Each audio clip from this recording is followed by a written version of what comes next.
Only on 4 tonight, a Weslaco mother turns up the heat on police for failing to capture a child sex abuse suspect. She says they've been living in fear ever since reporting the crime 6 months ago. Tonight, the chief in Weslaco makes it very clear they've never given up in the search for a predator.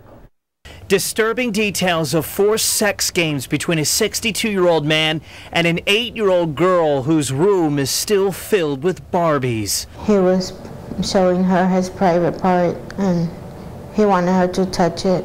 Because Action 4 News does not identify alleged victims of sexual abuse, we'll call this mother Jane. She says the sex crimes against her daughter went on for at least a year. Ricardo Martinez has been wanted by Weslaco police for indecency with a child. Jane turned to police on August 1st to file the initial report. She first suspected abuse after her mother's longtime boyfriend quickly covered himself in the car with her daughter while she returned from paying a bill. He would tell her that she couldn't tell me or her grandma. Her fears became a reality with an outcry at a child advocacy center. The little girl said Martinez sexually molested her. Jane thought justice would be swift. I was wrong, because they filed the warrant for his arrest like within a week, but they haven't done anything to get him. The police chief here in Weslaco will be the first person to tell you that scumbags who abuse children belong behind bars. And that's where he says this man should be. But there are things that slow down the process. In this case, it's red tape. Chief Michael Kelly says his investigators have had trouble tracking the suspect down because he's fled the state. I understand that she's very upset, and I wouldn't blame her either.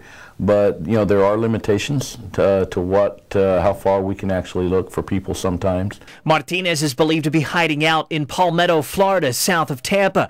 Chief Kelly says his department has been in touch with the PD there and U.S. Marshals to help capture him. The system is not always perfect. And while the PD hasn't given up, I cannot move on with my life like this. A family continues to live in fear. Now, Chief Kelly has entered the suspect's name into a national database. If Ricardo Martinez gets stopped for any reason, he'll be held on that arrest warrant. We're talking about this story on my Facebook page. What would you do if something like this happened to you? Man still free for 6 months? Talk to me about it tonight on my Facebook page and on Twitter. To find me, it's super easy. Just search Ryan Wolf.